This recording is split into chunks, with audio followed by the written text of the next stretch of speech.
பெண்களுக்கான பிரச்சனைகள் முதல்ல ஒரு பருவத்துக்கு வர்றது, அதுக்கப்புறம் அவங்களுக்கு இர்ரெகுலர் பீரியட், ஓவர் ப்ளீடிங் அல்லது ஒயிட் டிஸ்சார்ஜ், அதுக்கப்புறம் பார்த்திங்கன்னா obesity, thyroid problem, hormonal imbalance வரக்கூடிய சினைப்பையில் நீர்க்கட்டிகள், ஃபைப்ராய்டு கட்டிகள், இது போல் பிரச்சனைகள்.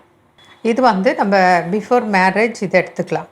திருமணத்துக்கு பின்பு ஹார்மோனல் இம்பேலன்ஸ் ஒரு பக்கம், தைராய்டு அல்லது பிசிஓடி, சினைப்பையில் நீர்க்கட்டிகள், இர்ரெகுலர் பீரியட், ஒபிசிட்டி, ஒன்று அண்டர் வெயிட்டு, ரொம்ப உடல் மெலிந்து குறைவான உடல் எடை, சிலர் அல்லது பலர் அதிக உடல் பருமன்.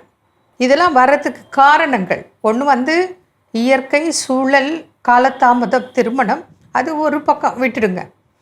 ஜென்ரலாக நம்ம ஜங்க் ஃபுட்டு, உடற்பயிற்சியின்மை, நம்ம உடம்புல ஹார்மோனல் இம்பேலன்ஸ்னால் வரக்கூடிய குறைபாடுகளுக்கு ஏற்ற அந்த குறைபாடை தவிர்க்க, நிவர்த்தி செய்ய வேண்டியான உணவு முறைகளை கடைப்பிடிக்கணும்.